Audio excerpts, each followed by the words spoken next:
Hello. Hello.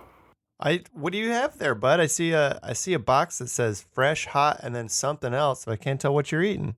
It's pizza. Oh, it's fresh hot pizza. Yeah, it's delicious, tasty, room temperature pizza. You got one of them. You got a regular New York slice? Yeah, I sure do. Oh, Look man. Look at how thin and floppy and New Yorky it is. Oh, I love a nice floppy slice of New York za. Fold it up into a tube, cram it down into my pizza hole. Cram it down into my gut. Where'd you go to? AKA the pizza pit. Did you go to original Jimbo's? We actually do have a Jimbo's Pizza that delivers to this apartment. I don't know. Bess ordered this food to eat while I was at work because I guess she thought I would be home sooner. The box literally just says fresh pizza, so that's no help whatsoever. Yeah, but it's on the picture on the box. There's the Colosseum, which I know to be in Italy, where pizza was invented. Did you know that pizza was originally invented in honor of the Colosseum, which is also a circle like a pizza? Is that real, or did you make that up on the spot? I just made that up. Obviously, it's just a podcast joke.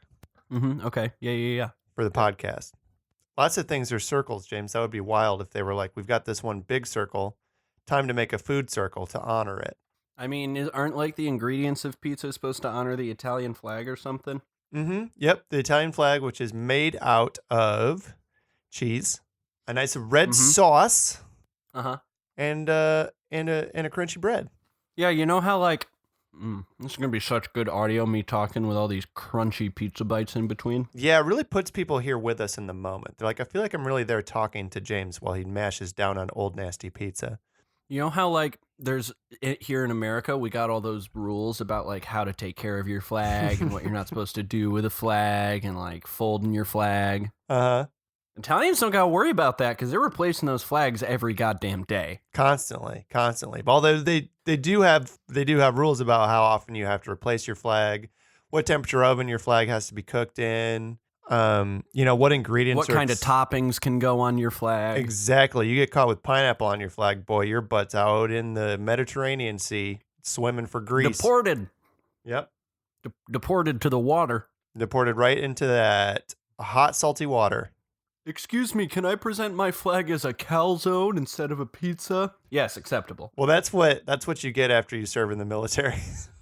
They fold it up into a calzone. That's their half mast. Well, I don't mean the half mast, but when the folks get out of the military, they give you that folded up ass flag. Yeah. Here you go. Now it's a calzone for you to enjoy. Put a calzone in a picture box frame up on the mantle. Wait, do you mean shadow box frame? Yeah. Yep. I guess all frames are picture boxes. Yep. Just a cage you put your art in because you're afeared of it. That's why we have frames, right? It's because we're afraid of the power of art and we want to contain it somehow so it doesn't spread to the rest of the world. Yeah, or to the rest of our home. If your whole home was art, then you're just a Banksy all of a sudden. Who wants to do that? No one likes a Banksy. Nobody likes a Banksy. Even Banksy's just like, no, just shred it. I don't want it. I'm not happy about it. I'm not proud of it. Just shred that shit up. It's just like a picture of like a soldier with no legs, but he's got a calzone on his mantle. I don't know why he painted this. Doesn't make any fucking sense. James, would you like to? I don't want to draw this out too much because I know it's very, very late there. We're doing a late nighttime podcast. Movie Improvie. First of all, we should introduce the podcast. I know. I was going to do the thing where I said, would you like to do a podcast and then introduce it, James? I'm sorry. I know how we do this. You were 2 for 2 on jumping right to James. Do you want to fix some trailers? Yeah. These last 2 eps. But yes, I do think we should do a podcast, Phil. What a terrific idea you've had. Thank you.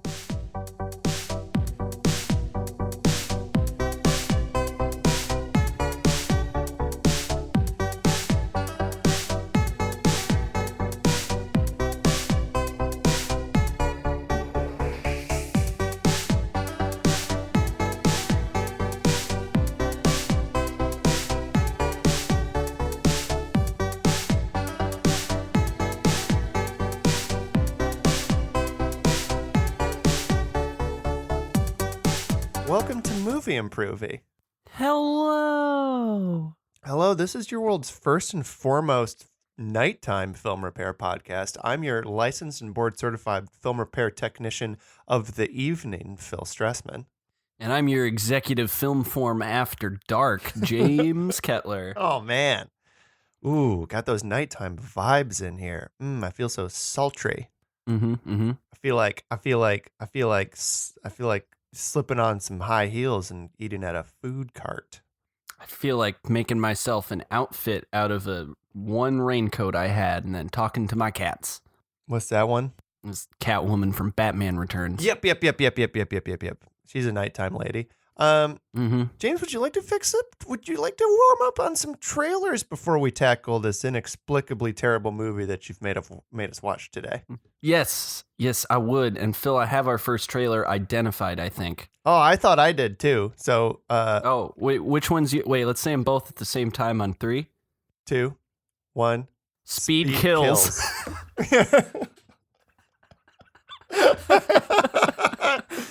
Yes. How could we not? How could we Just not? John Travolta's big dumb face there. Obviously, we're going to pick that one. It's so big and it's so dumb. He looks like somebody just told him that all dogs have PhDs. What? He looks so miffed and incredulous. Success makes you a target, James. Ugh. Tell me about it, right? They're always gunning for you. He looks like someone just told him that he mispronounced Idina Menzel's name, and he doesn't understand how. Like, he's sure that's what he said. I practiced all day. He looks like he thought he was about to bite into a delicious Snickers bar, but instead it was an Almond Joy. What? Ugh, I don't want this in my mouth anymore. He looks like he just told the Church of Scientology that he was ready to leave the church, but then they told him, no, we'll blackmail you with all your secrets. Yeah, and then they put a horse hoof in his mouth. James, let's. I feel like we've done enough jokes about the picture that we're looking at that no one listening to this is going to be looking at. Let's watch this trailer. Okay, so this is a movie about John Travolta has a bunch of boats. He puts drugs in them boats secretly and takes them places for the bad drug men. Can I say that by speedboat seems like one of the worst possible ways to transport your bricks of powdered drug? Because, like, there's so much water everywhere. Yeah, not a drop to drink. Does it? I mean, it is the fastest way. Is a speedboat faster than an airplane? I feel like a really fast speedboat is still it's like 60 miles an hour. Like a car go faster than a boat. Well, here's the thing, James, is a little somebody by the name of Tom Cruise already made the true story drug movie An Airplane. John Travolta had to make. Oh my God, he did. Yeah, John Travolta had to make true story drug movie in boat. The Church of Scientology was like, all right, one of you's getting the plane drugs, one of you's getting the boat drugs movie. Wrestle for it. Go. So I think our next fix is pretty obvious, James. It's by day self-made millionaire, just running him business. Everything's above board. By night, moving them drugs across the border. Except you know what he is? He's a big train tycoon. And it is set in it is a period piece in the 1970s or the 1980s. It's the 1980s. And so everybody in the movie is looking all Miami Vice with white blazers and neon colors and mullets, except for our train boy who is dressed like they are from the 1880s. And they do still have just a big old stovepipe top hat and maybe a handlebar mustache and some mutton chops. And it's Kirstie Alley and it is the 1880s. Yeah. No, it's the 1980s, but she's in the 1880s still. Yep, it's Kirstie Alley. She's a big train tycoon boy, running cocaine, doing the living for sex, living for drug, living for bigger, faster, stronger. It's the 80s, James. It's all about excess. It's all about greed. It was the 1880s. Anything went. Yep. Anything went under the administration of... Oh, man. I'm going to say Rutherford B. Hayes. Rutherford B. Hayes, I called it. Rutherford B. Crazy for that cocaine.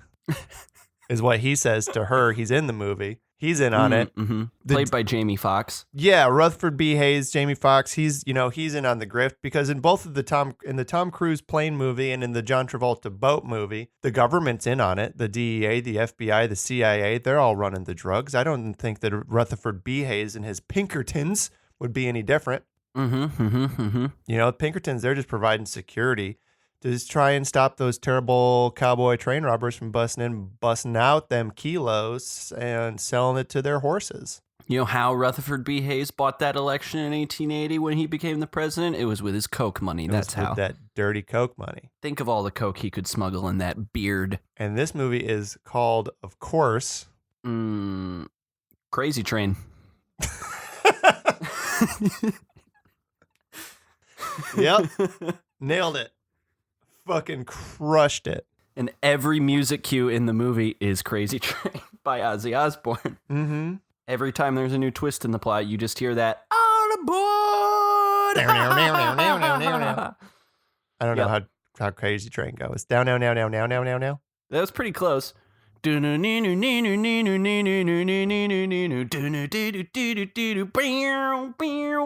And there's Roddy Rhodes, and he's crashing his jet right into the train.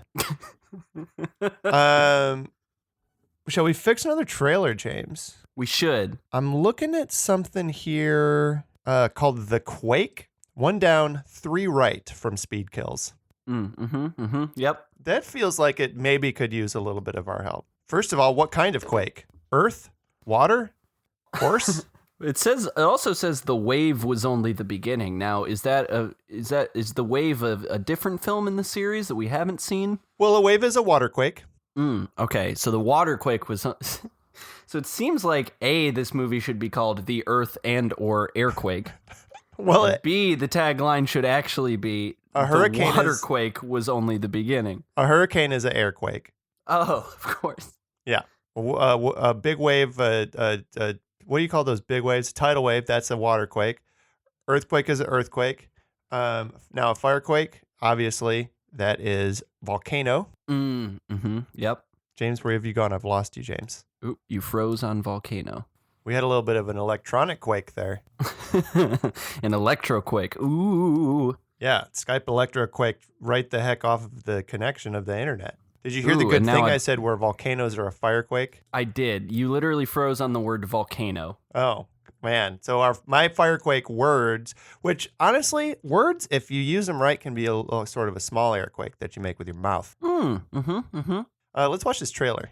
Ooh, as always for our bread and butter, it comes out in theaters and on iTunes the same day. Which is the bread and which is the butter? The theater or the iTunes? Neither. They're both. Oh, terrific. Oh, wait. Is this a sequel? Okay, so we were right. The Wave is a movie. Yeah, so it's the sequel to The Wave, a.k.a. Waterquake, is The Quake, a.k.a. Earthquake. We've described, I believe we described firequake, volcano, airquake, hurricane, or also some mouth words. Depending on your volume. Yep. Sort of a Fusro Da kind of a situation. We did electronic quake is when a Skype call fails. James, now what about some sort of flesh quake? Bear with me. I've been reading a lot of Junji Ito recently. What about some sort of quake so an earthquake moves through 2 things, earth and builderines. What about a quake that just moved through people meat? So I think that's called a disease, Phil. Nah, but what it does to people meat what the buildings in this movie do. Just all your windows blow out. Again, that's a disease, Phil. And there's an epicenter. You can track it. It vibrates, but all the buildings are fine. And then you're just like that overhead shot, like in this movie, you're just looking down at people on the street. Beat-a-dee-da-dep. And they're just all of a sudden. Thank you for holding for me until I got it. Please do not edit out that pause in the podcast. I will not.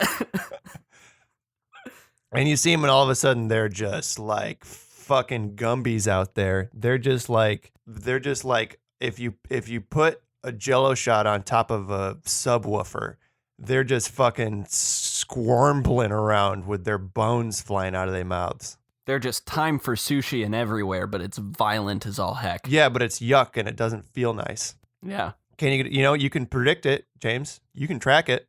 Can you escape it? I don't think so. I think your bones are going to fly out of you. Can we keep everything you've just described, but still make it a disease? Because I do still like the idea of just like a earthquake disease. Yeah, no, I mean it's the CDC. Some guy just sneezes on you, and then you shake, and your bones all come out. I think when it's first discovered, maybe the first one is in a small community, maybe a small rural Japanese community. The scientists get called in. They're like, we don't know what happened. It's some sort of horrible new disease. And, the buildings are fine. The birds are fine. The trees are fine. But everybody's just a puddle. And their bones are just it looks like they coughed up all their bones. And they're all yucked up real good. And the disease control, the World Disease Association, they're out there and they're like, oh, man, quarantine it. It's airborne, I think. We don't know what happened. But then some kind of scientists come running in. They're trailing big, long streams of paper with the crazy lines on them, and they're like, I'm sorry, the big, long streams of paper with the crazy. Oh, okay, I got it. yeah. The lines go up, down, up, down, up, down, up, down. And the paper's real long. And they're dragging it behind them. The earthquake papers. Yeah. They've got the earthquake papers. They're the earthquake scientists, and they're like, excuse me, what disease do you know that registers on the Richter scale? And we're talking about the actual Richter scale because this guy was Rick and his bones flew out of him. Oh, registered a 9.8 on the Richter scale. Tore Rick the fuck apart. Why did you say Richter like that? No. Look at Rick. His skull tore his own butt off. Yeah, it's a flesh quake. Yeah, that's really good. Mm-hmm. This is also the second episode of this podcast in a row where we've pitched a movie where people's bones come out their bodies and they're just left as big piles of flesh. It can't possibly only be the second. Second in a row. Okay, I was gonna say there's no way that's true. We're hitting a combo. Yeah. We've got a long, rich history of bone come out humor. That's true. Never forget Grant Gustin eats bones. Forgot about that. I said never forget. You're right, and I'm sorry, and I never will ever again. It's true in the real world and also canon. Grant Gustin loved to eat bones. Mm-hmm. That's how he goes so fast. And don't worry, we've got at least one more bone thing coming up to look forward to. Cool. Yeah. James, speaking of which, do you feel sufficiently warmed up? Blah, blah, blah. Tackle a full-length feature movie, etc. Yeah, I sure do. Now, James. Uh-huh. I feel like we had this conversation a lot recently. Yeah. Why you made me watch this movie? How you even thought in your brain to occur to think of this movie? Okay, so the movie we're fixing this week is the 2011 mocap CGI animated film Mars Needs Moms. Yeah, I was clicking around on a YouTube the other day, just watched one video with intent, and then ended up watching like the 5 videos that autoplayed after that. Sure, you were watching your no papas and your finger families like you do. Yeah, and just click through Pig. anyway. And then like a Peppa Pig creepypasta immediately afterwards. Mm-hmm. Anyway, I ended up on this like real clickbaity YouTube video that was like the 10 biggest animated bombs in all caps of all time. And I watched through the video. I think that and one Mars from Needs Watchmen Moms, probably. Mars Needs Moms was number 1. Can I tell you that the fact that every word in the title Mars Needs Moms ends with an S makes it sound like I'm saying it wrong every time I say it? Mars Needs Moms. Mars Needs Moms. It kind of sounds like your dentures are about to fall out. I'm not gonna lie. Yeah. Anyway, yeah, it was number 1 on the list in this YouTube video. And also this movie just has like a really weird production history that I kind of found interesting. And it made it sound like this movie was going to be shockingly terrible, and it ended up just being like really boring. Really boring and profoundly sexist, like insidiously sexist. Was it? I couldn't tell. I felt like there was meant to be some kind of gender politics commentary on this movie, but I couldn't suss it out. Remember when one of the Martians sexist. looked kind of old and that kid screams, "Mars needs Botox"? Oh, yeah. Yeah, he does say that. Remember when that kid's describing what moms are to aliens and he describes her as the one who vacuums and does laundry? And, oh, yeah. But, like, it was the point of this movie for him to learn that assuming that's all that a mom does is wrong? I don't know. I didn't care enough about this movie to... I couldn't track. Yeah. Phil, did you know that the little boy in this movie was mocapped by Seth Green? I mean, you know, if the shoe fits.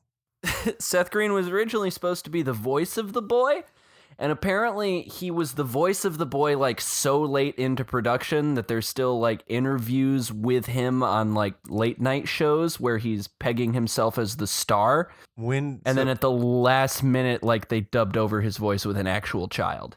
Oh, the worst, most terrible child. I shouldn't say that. I don't know if the child, I'm sure the child who did the voice was lovely, but the child in this film is trash garbage. Yeah, Phil, I know we're spending way more time than usual, like actually talking about what a piece of shit this movie is, but what is the point of doing an animated movie entirely in motion? What's the point of doing an animated movie if you're gonna make it look as realistic as possible? What's the end goal there? I don't know. It seems like you're doing two things badly. Yeah, I don't know, but this kid in this movie was so fucking annoying that one of my ideas here is just this specific kid dies. This horrible Seth Green homunculus just falls into a blender. Yeah, or the spacecraft just squashes him or drags him up into space without protection and his eyeballs fucking total recall out of his head.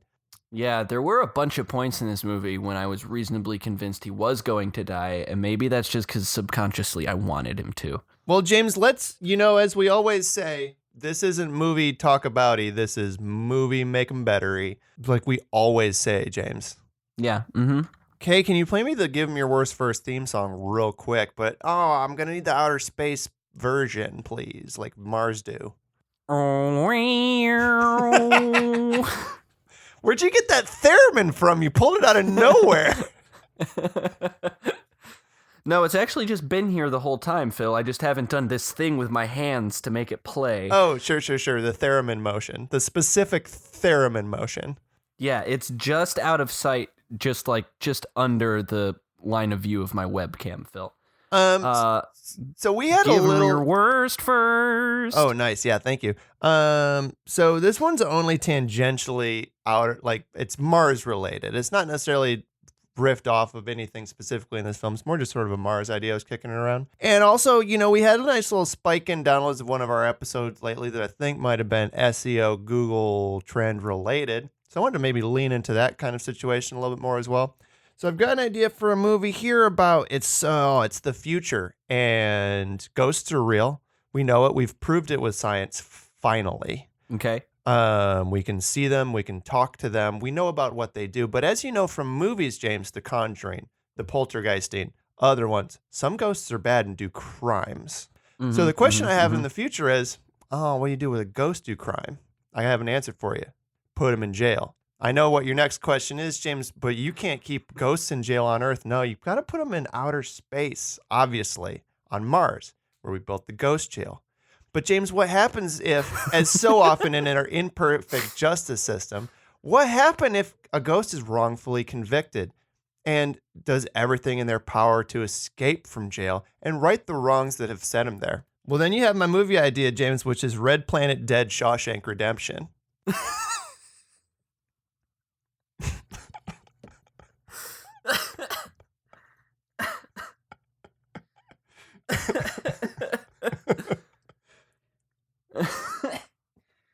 Phil, I think both for SEO's sake and because I just think it sounds slightly better, it should be Red Dead Planet Shawshank Redemption. No, because it's the red planet. It's not a dead planet. It's a dead Shawshank Redemption because it's a dead person escaping from prison. It's Red Planet Dead Shawshank Redemption. I think A, it's the Red Dead Planet. B, it's Planet Shawshank. And C, it's the Shawshank Redemption. No, you're wrong about everything you've just said. It's a ghost escaping from prison. That's a dead Shawshank Redemption. And it's on Mars, which is the red planet. It's a red planet dead Shawshank Redemption. Okay, but we've made it the Red Dead planet because now it's the red planet with ghosts on it. So it's the Red Dead planet because everything on it is all dead. The guards are alive. Oh, why would we not guard the ghosts with other ghosts? You guard ghosts with human ghosts, Phil. The ghosts go right through the guards. You don't guard prisoners with other prisoners. Ghost guards. The good ghosts, Phil. Not all ghosts are bad. Look, James, I don't know what to tell you. It's a human-run society. Don't be so ghostist. Okay. Do you have a worst idea you'd like to contribute? Yeah, I do. Can you give me the give him your worst first theme, please? When you're from outer space and you're not a dad, but it's a mom that you want, but your ideas are bad. Give him your worst first. Mars needs moms. So my worst idea is called Mars needs Mars. God damn it, Mars needs Mons. So it's Pokemons that they need. Yeah, they hack all our Pokemon Go accounts and they take them all. Yeah, they need those. They need those Mons. There's only one Pokestop on Mars, Phil. Mm-hmm. And it's at the top of the big mountain. What's the big Mars Olympus mountain? Mons. Yeah, it's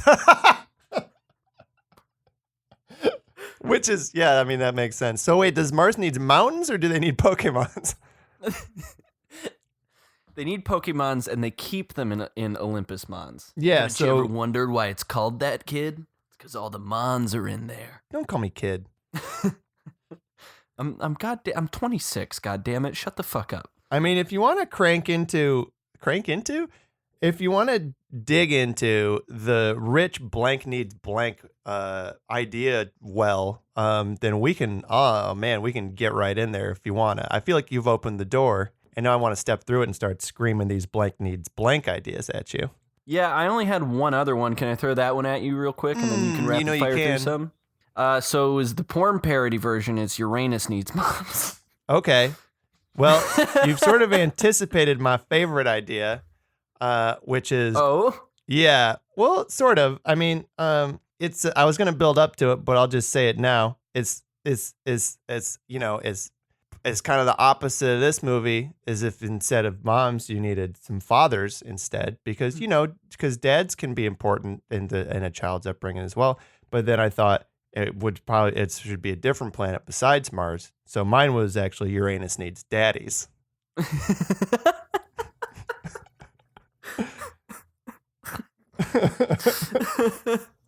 It works on so many levels. Doesn't it? Yeah. Okay, so Phil, what does Uranus need daddies for?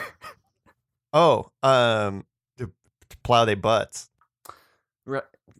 Okay, right. Yeah. Uh-huh. Let me give you some of these other ones, James. So this one I just did a little switcheroo here. This one's called Mom Needs Mars. It's a rom-com about a woman who falls in love with the god of war and wants him to be a stepdad to her kids. Sounds lovely. Yeah. Oh, it's like a kindergarten cop of a situation almost. In what way? Because he's like a big, loud man who only knows violence and shouting, and now he's got to take care of kids. Aww. Yeah, my stepdad's Ares, the god of war. Yep. He ripped out my spine because I scuffed him shield. This one's also a sort of a mythological deity, space planet. Mix them up. This one's called Saturn Needs to Devour His Young. Wait, which god is Saturn? He's the one who ate all him babies. What's his Greek equivalent? Because I know the Greek god's better. Kronos. Got it. Okay. Mm-hmm. Yep. Yeah, he needs a bunch of babies to eat down, but they got to be his. They have to be his. Where does he get? So where are his babies? In him tummy, but except for the last one because we tricked him with rocks. Oh, so it's on Earth now? Yeah, he lives on Earth, and he's eating all his kids because some sort of oracle prophesies that one of his kids would kill him. So he's like, I know how to fix that. Eat him up, yum yum. Eat up every one of them. Eat him up. So good, slurp down their little baby arms and toes. But then his wife, I want to say, whose name I do not remember, said, I know how to trick you. Here's a baby blanket full of big stones, you dumb idiot. And he ate those down. And then he threw up all the babies Greek gods he ate. are fucking stupid. Gods are so stupid, James. Wait, he ate the rocks and then he threw up all his babies? Yeah, and then they were all friends with Zeus. They were all Zeus's siblings, like, Pluto and Hera and Poseidon and the other ones. They were all his brothers and sisters. They were in his daddy's tum-tum till he fed him rocks, or his mom fed him rocks and threw them all up. I was expecting it to be one of those myths that ends with like oh, I know, I'll eat all my babies. And then he's like, I forgot one. It's probably fine, though. Mm-hmm. Oh, I feel like those are pretty common. Did I skip a baby? Well, 9 babies out of 10, I'm probably fine. 9 out of 10 babies agree I'm dead because you ate me. So these started to get a little bit more abstract after that one. The next one is the well needs bones.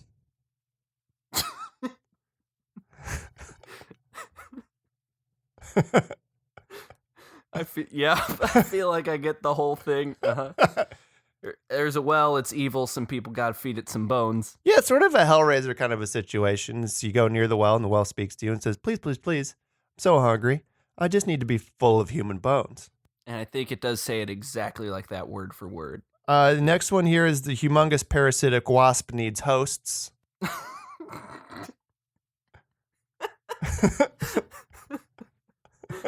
Man, you got way more I think I was too committed to like making it the same amount of syllables too in some way. No, I just started saying a thing lot and more then mileage out of blank needs blank. Yeah.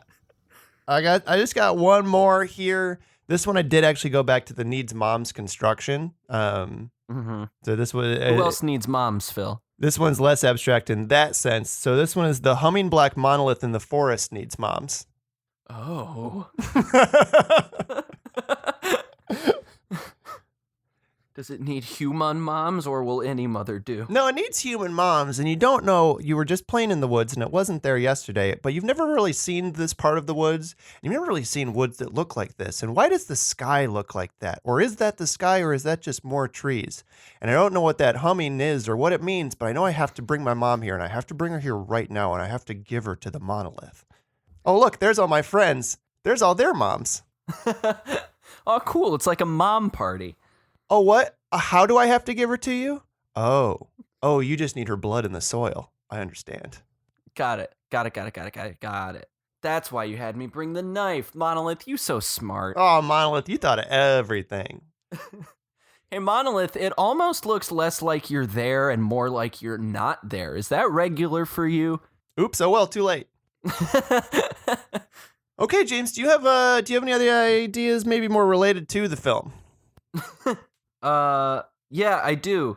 Yeah, there's a man in this movie. He's a little boy whose mom was also kidnapped and murdered by Martians, like right in front of him. Yeah. And he live on Mars now. He introduces himself to the Seth Green boy by saying that he is like a spy sent by Ronald Reagan to stop the communists on Mars. Sure. Red planet, obviously full of communists. I don't know if they made that joke in the movie or not. They 100% did. Anyway, I thought that sounded really kind of cool. What if there actually were just a bunch of evil Boris and Natasha style communists on Mars, and not Ronald Reagan maybe, but just like a fictional U.S. president had to send a spy there. And also, hey, what if the spy was a chimp? Okay, I'm with you to a point, but you know what's tired? Evil communists? You know what's wired? Evil Nazis. Good communists. Ah, okay, so the chimp is a communist. Sure, or maybe our protagonist is a communist living on Mars in a... No, Phil, the chimp is the protagonist. Mm-hmm. Okay. Maybe the chimp is a protagonist sent by Ronald Reagan to go fight communists on Mars, but the chimp learns in infiltrating the Martians and learning of their ways that their communists are actually good and communism is good and Ronald Reagan is evil and the United States is evil. The chimp switches sides and crashes his space shuttle into the White House. Okay. I was going to say now he's like a double agent and he's going to spy on Ronald Reagan for the communists on Mars. But yeah, he can also just crash his spaceship into the White House. No, it's an elaborate mole operation. The chimp goes back. Big hero astronaut, big parade. You know what big hero astronauts do? They get elected to government. Yeah, buddy. They capitalize on that popular public goodwill, and they get elected to government. And then once they get elected to government, oh, guess what? Oh, weird accident. The Secretary of State died. Guess who's Secretary of State now? It's the fucking chimp.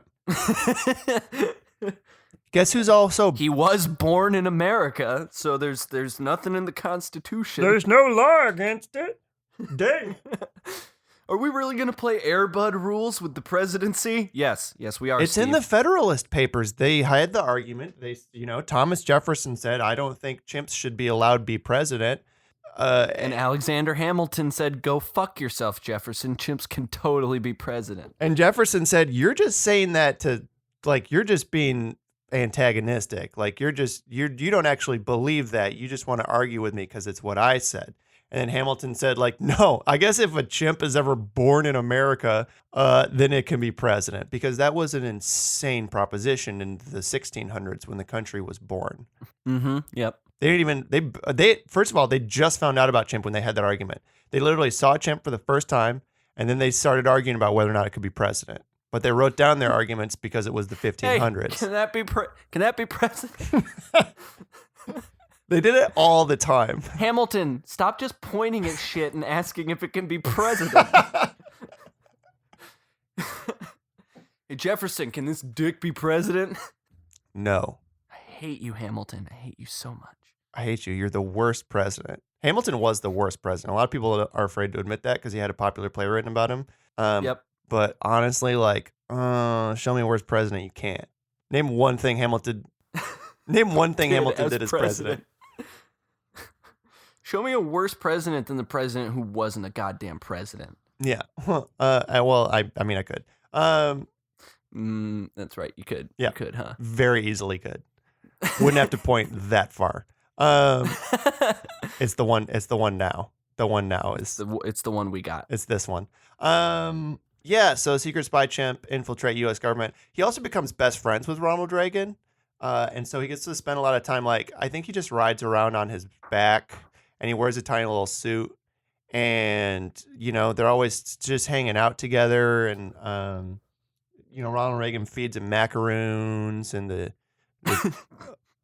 chimp, like, shows his teeth for the cameras, and, everybody love it. But meanwhile, that little chimp's gobbling up all those secrets with the special secret Martian transmitter that's implanted in his back. Now all the Martians have the secrets. And then they crash a space shuttle into the White House. And it's called Bonzo Goes to... it's called Far Mars. Left Turn Clyde. Yeah, that's good too. What else you got, James? What else you got? I just pitched you Space Chimp Spy. Oh, yeah, good point. Okay. So this little kid in this movie says that at some point before he goes to Mars, he says that it's his job to annihilate zombies. Yeah. Mm-hmm. And that made me think, have we ever had a movie that's just it's kids versus the zombies? Have we done that one? All the grown-ups, they got turned. I think we did do that. I think that was a pitch for Wild Hogs. Oh, I meant, has the world done that? Oh. No, I don't think so. Well, let's do that. It's kids versus I mean, okay, I guess that is kind of Stranger Things. Yeah, that's true. Well, there's no zombies. I'm talking like fucking zombie apocalypse. I'm talking Shaun of the Dead. I'm talking Zombieland. Walking Dead, but children. Yeah, is Walking to School Dead? No, it's Crawling Dead. Snow Day of the Dead. Yeah, and it is the cast of that movie, Snow Day. Yeah, who are definitely adults now. Yep. Paul Giamatti's all grown up. Paul Giamatti's not in that movie. I just assumed he was the bad guy in that because I feel like he was always the bad guy in those kinds of movies. But I think it's actually Chevy Chase. Chris Elliott is the bad guy in Snow Day. Yeah, it's Chris Elliott. Also, I think Paul Giamatti only did the one. I think he did The Big Fat Liar, and that was it. Mm-hmm. Yeah, always, every time it's Paul Giamatti. Typecast, in my opinion. What else you got, James? So, one of the things I thought was really cool about this movie that was 100% completely unintentional, I spent most of this movie thinking that it took place on a spaceship, and it doesn't. It takes place, like, on Mars. Mm-hmm. But I thought it took place on a spaceship. It's not called Moms Need Spaceship, James. Wait.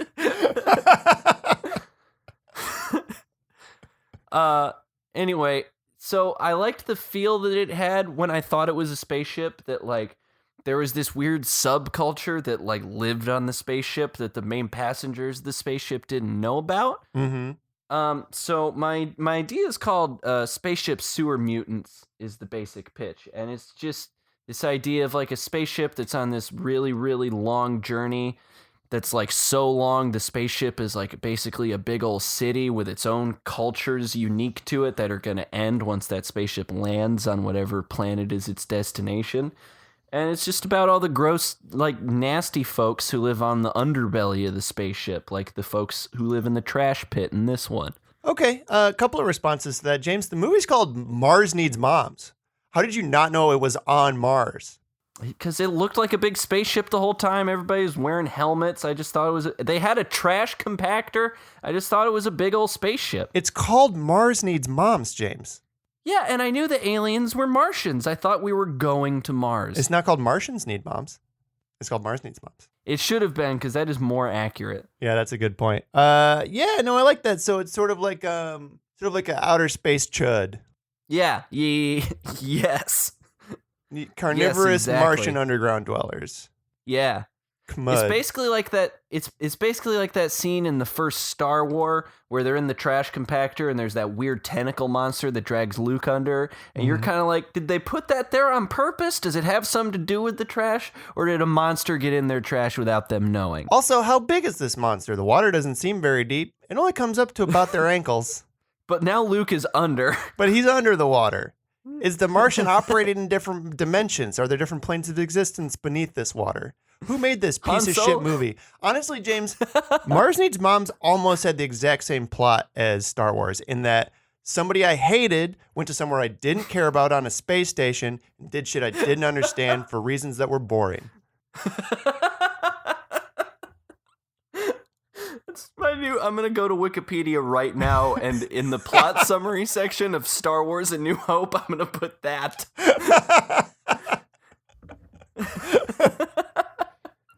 Star Wars sucks ass is what I'm saying, and so did this movie. But I do like your idea. It's like it's one of those big spaceships. You know when you watch a movie and the spaceship go forever and you're like, oh God, I'm already bored watching this long, stupid spaceship. Like Star Wars. Yeah. Because that's how Star Wars opens. I guess. I don't remember. Yeah, it takes fucking forever. I get it. You built a big spaceship model. It's like that, but a bunch of that spaceship. I think maybe, James, are you familiar with like a transgalactic arc kind of? You know, like the spaceships that are built to host generations of people for hundreds and hundreds of years in a world in which faster than light travel doesn't exist. You had a comic book about one once. Mm-hmm. Generational arc. Yeah. It's like one of those, and I think we're finding them at a point where they've been in space for so long, it's generations and generations later, they've been there for hundreds and hundreds of years, they don't even remember what's going on anymore. They've kind of like, you know... They don't know where they're going. It's a new They're culture. The people right in the middle. Yeah, it's a new culture at this point. It's just a spaceship culture. You know, but the population numbers are weird, right? There's not as many people as there's supposed to be. There's whole like chunks and communities that, you know, as our protagonist is doing research, people have just gone missing. Communities have gone missing. They don't know where they are. And also all these blueprints of spaceship have like, they don't have enough space on the ship. Too much ship, not enough space. Let's go down and there's got to be something down there. There's got to be drawn wrong. This geometry doesn't work out. What's all this down here? It's a bunch of nasty mutoids. Blech. And then, so half the spaceship crew has then turned into like the monsters from The Descent. I feel like they first discover it because like someone's trying to fix their like waste collection system, and they realize that no one actually knows where their waste goes. And then they find out there's a bunch of mutoids who've been eating them poops. The spaceship is really, really big, and at some point, like a long time ago in the ship's journey, half the ship lost power, like lights. Oxygen's still running, life support's still running, but half the ship is in total darkness, and those people have gradually come to exist only as gross, nasty mutoids. Yeah, maybe it got hit by a Metroid at some point. Just a Metroid blasted into it. A big old brain slug? Yeah. Well, what's a Metroid? Meteoroid. Yeah, Metroid is a fictional alien from the game Metroid, Phil. I thought it was a fictional alien from the game Super Smash Brothers. No, that's. Okay, James, that's a very good idea. And I like it. Can I tell you a worse idea? Yeah. I feel like I've pitched this before in different ways, but I think now I've really honed this idea and made it a winner. I think that, before I was just sort of like saying the name of a video game and being like, let's make that a movie. But now I feel like I've got a pitch to it now, and I've got an angle, and I think this one's going to be the one that gets us all the way there, and it's called Marsdew Valley. That's a very good one. Guess what? You're terraforming Mars. Got to go up there, got a first-class ticket. Mars needs colonists. You're dissatisfied with your office job. Mars needs farmers, I think, is actually what we'll call this one. Your grandpa left you his farm on Mars. Well, your grandpa... So I think when Earth first bought Mars and we decided to start colonizing it, I think people were like, what do you call it when... homesteading. I think the Earth government was just giving out homesteads on Mars. Like, hey, you want 9,000 acres on Mars? Boom, it's yours. You figure it out. I don't know how you can't breathe there, but check it out. And I think that your grandfather, or maybe his grandfather, took up one of those homesteads. Like, okay, maybe I'll go to Mars. Sure, why not? Oh, you never know. But I like to travel when I retire. Maybe I'll travel 100 million miles away to the planet of Mars. But he never did. But maybe he went and built a shack there and then asphyxiated. That was all he could do before he ran out of air. But he left it to you, and now you go up and there's a community there, and the shack is still there. But darn it, his Mars farm is full of rocks and weeds. It's up to you. You got buy cow, got plants, got to smooch all your neighbors. It's full of rocks and weeds, and big old scary crab monsters going to try to eat your livestock. Mm-hmm. Yeah, you also have to dig for minerals underground beneath Mars. There's lots of nasty Mars monsters down there. Better kill them. And I want to really emphasize this. Smooch both your neighbors. Or no, not both your neighbors. Smooch all your neighbors of both genders. Yeah. Mars needs farmers, James. Marsdew Valley. Mars needs farmers. Yeah, Marsdew Valley : Mars needs farmers. It's got a colon in it, very so it's good. Already the front runner. It just needs a parenthetical too to really take it home. What else you got? I got one more idea. This also ties into my whole big my whole spaceship as big city idea. But there's a Martian girl in this movie who, to make her Martian mom mad, is going around spray painting shit all through Mars. Mm-hmm. So yeah, it's like that. It's the spaceship's a big city, and it's a documentary about Space Banksy, basically. And I think it's called Exit Through the oh god damn it, I had this earlier. Fuck. Oh, Exit Through the Airlock is what it's called. That's good. I was wondering if you had anything. Yeah, you fucking stuck the landing. That's very good. Oh, this one. Oh man, I spray painted this one on the side of Olympus Mons, and it's a space shuttle. It's a little girl riding a space shuttle, but there's a soldier inside the space shuttle, and he's eating a calzone. It's about. Ooh, It's about how money in government is bad, actually. Especially money. I said money in government, but yeah, money and government. Money and also separately government are bad. Those two discrete concepts I find bad. It's me, Mars Banksy. Ooh, look at this. It's a little girl again, and she's got a $sign for a face, and she's holding a wad of $100 bills, but they're on fire. Oh, but the fire is just floating away because it's outer space. And turning into birds. This one's two robots kissing. Oh, this one's two robots kissing, but they can't really kiss because their heads are just screens, man. They don't have lips. You can't kiss a TV, no lips. Social commentary. This one's a little Martian boy crying because his Nikes don't work in the low gravity.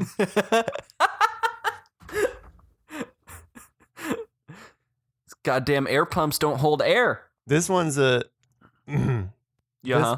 This one's a skeleton. It's a spooky skeleton. It's Halloween soon. I just wanted to draw a skeleton. Doesn't mean anything.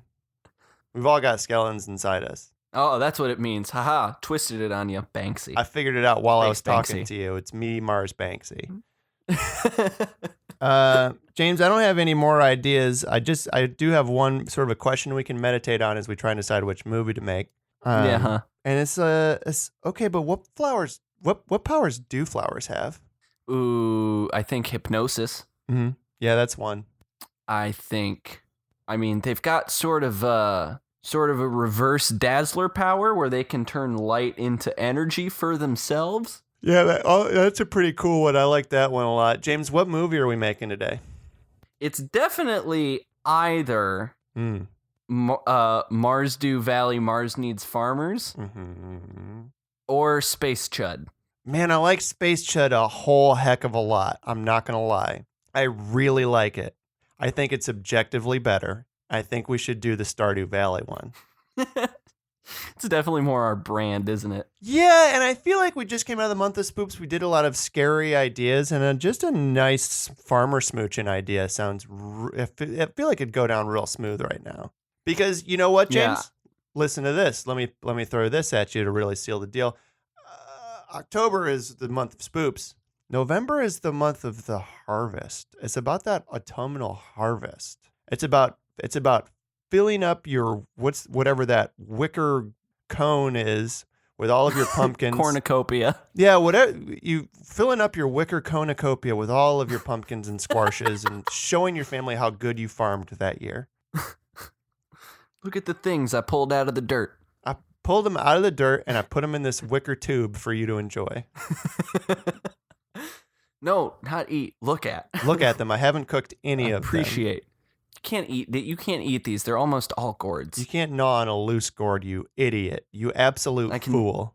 I can scoop the seeds out and roast them for you, and that will be a snack, a light snack. But I'm not going to. Instead, I'm going to flick them at your fucking face every time you try and bite that pumpkin again. I put a lot of work into filling that tube. Pie? How am I going to make a pie out of this fucking thing? No, shut up, Brent. Ugh. How about you solve for pie? I'm going to throw a pie at your face if you touch my pumpkin again. Leave it in the tube. Leave it in the tube, Brent! Oh. Oh, my God. Okay. Brent is one of the other farmers, and we never smooch Brent. He's the worst. We're not going to smooch Brent. He's dirty. He's like Shane. Yuck. Okay, so we laid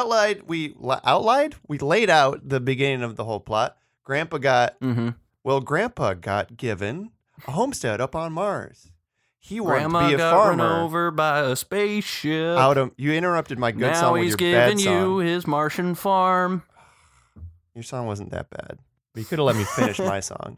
Whatever. Anyway, I didn't know you were building to a song. I was in the middle of singing a song. I couldn't tell. I'm sorry. Oh my God. Look, okay. So anyway, your grandpa left you his Mars homestead. You go up there. Oh, just rocks. Got to start a farm. Got to go to Pierre's. Well, I guess it doesn't have to be Pierre's. Got to go to what's an outer space name? Booblies. No, dang it. We did Boobly last week. Chlorbank. You got to go to Chlorbanks and buy especially genetically modified outer space seeds. Got to terraform Mars. You have to terraform Mars.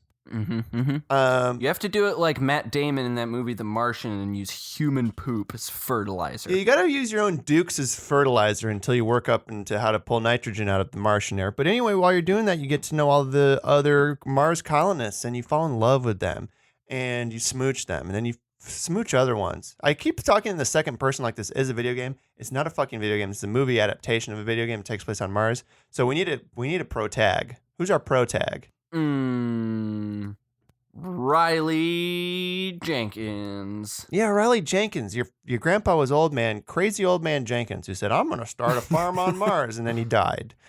And now it's up to you, Riley Jenkins. Everybody mocks you every day in school, like, oh, Riley Jenkins, why don't you go up to Mars and die like your grandpa, you idiot? Oh, hey, Riley Jenkins. Oh, here's your space helmet. Maybe this will help when you go up to Mars and die, like the other kid said.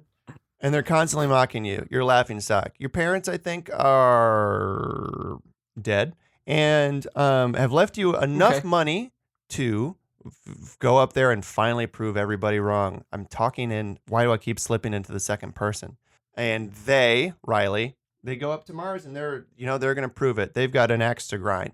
And honestly, I think maybe at first they're a little standoffish and maybe they're a little isolated. They're like, look, I'm up here to terraform my own farm. This is my thing. I actually kind of resent all of you Martians, native Martians and Martian colonists because you let my grandpa come up here and die. And they're all like, no, we tried to help him, but he was standoffish and alone too. And look where it got him. Maybe you should accept help and accept friendship. And then slowly, Riley's walls get broken down and Riley, learns to make friends and also learns that there's a terrible secret deep at the base of Mars that they have to do battle with and destroy. And it is the Space CHUDs. It's the Space CHUDs. And once all the Space CHUDs are defeated, actually, the community center is fixed and all of Mars is now terraformed and verdant and beautiful. Because the Space CHUDs were sucking all the life out of the heart of Mars and stopping the life on top of Mars from growing successfully. And now the red planet, goddamn Space CHUDs. The red planet's gone from red planet to green planet, and you are all own all of the land in your possessions communally and live in peace forever. And then, hey, guess what? You get to sit on Mars and watch as the Earth explodes, and all those idiots who said you could never do it are now dead. Yeah, you can watch their fucking skulls float by. As you smooch all of your hot neighbors. Mm-hmm. The end. We slipped into second person again by the end there. It's fine. I'm not worried about it. Let's cast it up. So, Riley Jenkins. Yeah. Old Man Jenkins, either via flashback or memory ghost or whatever. Sure. Haunted statue. Talking tree. Mm-hmm. And then how many epically smoochable Martian neighbors? Well, let's get a couple of non-romanceable NPCs. We're going to need a mayor, and we're going to need Gleebleglorp, who runs the general store. We're also going to need Core bank. The head chud, the head smud. Excuse me, can we improve on Stardew Valley though, and just say that they're all smoochable? Okay, they're all smoochable. Got it. Because James, I want to kiss that wizard. And I want to kiss that fisherman, and they won't let me. I was going to say I knew you wanted to kiss the crusty fisherman, and I definitely want to kiss the wizard. Oh, look, the fisherman's objectively the hottest guy in the game. Moving on.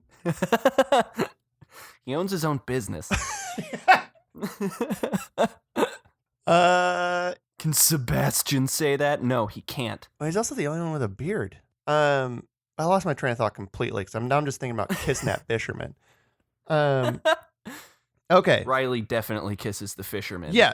So we need a Marsdew Valley. We need a Mars fisherman. I think the Mars fisherman just fishes in little crater holes and pulls little Mars worms out of them. Little Mars crawdads. Yeah, little Mars crawdads. Pull them out of a crater hole.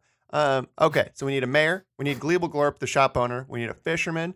And then maybe 2 or 3 other random smoochable neighbors. Yeah, okay. All right, first up, Riley. From the movie Avengers Infinity War. Everyone. It's everyone. Should we cast the whole thing from Avengers Infinity War? Yeah, I think we should. Okay, terrific. Let's do it. Can we get every Chris? All right, so Riley Jenkins, you're Mark Ruffalo. Yes. Wonderful. Yeah, oh, shucks. Big sweater, ruggedly handsome. You know what? I'm sick of all you kids making fun of me. I'm going to go start my own farm. Prove you. Yep. I'll prove you. I'm Mark Ruffalo. I'm Mark Ruffalo. I'm Riley Jenkins. That's my secret. I'm always farm. The mayor of town. Oh, no. Let's do Grandpa Jenkins. Tom Holland. Grandpa Jenkins was very young when he went up to the homestead on Mars. Basically, he had your mom, and then he was like, bye. See ya. Be a dad. Off to Mars. Nah, farmer. Sorry. Yeah. Okay, so definitely only flashbacks for Grandpa Jenkins. Yeah, or memory ghost. Or memory ghost, because he also died He died immediately. He got there and he was like, Yeah, well, yeah. time to start mine. And then his eyes total recalled out of his head. Darn it, should have put a fishbowl on my head. Oh, dang it. They kept offering me those fish balls. And I was like, I don't even have a fish. Mayor of town. James, name the mayor of Martian Town. Florgal Glip. Okay. Yep. Well, in classic form, fucking putting on Martian face for this movie, it's going to be Scarlett Johansson. Oh, I'm sorry. You couldn't find a real Martian to cast for this role? Yeah. I can't tell if that's funny or offensive. Are we being offensive? Martians aren't real. No, Scarlett's the butt of the joke. Okay, terrific. Oh man, this one's really important. Hot, crusty fisherman. Too bad nobody in this movie's hot. Please, one of the Chris's. Yeah, it's gonna be Chris Evans. Yes! With a beard, obviously. Oh my god, and like a beanie and like a really high like wool turtleneck because it's the breeze of the ocean is brisk in the morning. There's no ocean, you're on Mars. Shut up. Ask you shit. Close your garbage mouth. I hope the chuds get you. Sorry, Smuds. You let him wear that sweater, shut up. They're Smuds, right? They're space Martian underground dwellers? Yes. Okay, Smuds. Space Martian. As opposed to Earth Martian. Oh, right. Like Bowie. Gleeble Glurp, the shop owner, sell you all your Martian seeds. That's gonna be a Chadwick Boseman. Nice. All the goodest boys. Guess what? Smooch that shop owner. Don't care. Next up, Yep. we've got who else was there? Are we just gonna put some loose villagers in there? Well, We need the wizard. Let's do this. Let's cast a wizard and a king of the chuds, and let's just say anyone else who's in Avengers Infinity War lives on Mars with you and you can smooch them. Ooh, okay. Wizard's gonna be Don Cheadle. Nice. Huge beard, pointy hat. Can build you a hut full of plant people, pick your crops for you. Yep. And King of the Smuds. Well, hold on. I got Chadwick Boseman again. No, I got Don Cheadle again. This dice is broken. King of the Smuds. You know what? Fuck. It's God damn it. I keep getting the same people again. It's just let's roll a higher die. You have more people to work with. I literally keeps going 8-9, 8-9. Whatever. It's just Paul Bettany. Paul Bettany's King of the Smuds. Nice. And then everybody else, just smooch him. Anthony Mackie, smooch him. Elizabeth Olsen, smooch him. So on and so forth. Can James Spader also be there? I know he's not in Infinity War, but he is in an Avengers movie. Great. Spader's there. Maybe he's King of the Smuds. Yep. Yeah, retcon Cater. Yep. Spader, King of the Smuds. And then, just fucking solve that, kill that Smud. Mars is beautiful. Put on a Grange at the county fair. Smooch that Smud, then kill that Smud. Smooch the Smud, then kill the Smud. That's just what my Grandpappy Jenkins always said. We didn't understand it at the time, but I knew one day I would. My boyishly handsome Grandpappy Jenkins. James, we've done it. We knocked it out of the park this week, Phil. We made a late night movie repair. We finally made my dreams come true. We made Marsdew Valley. Mars Needs Farmers. Mars Needs Farmers.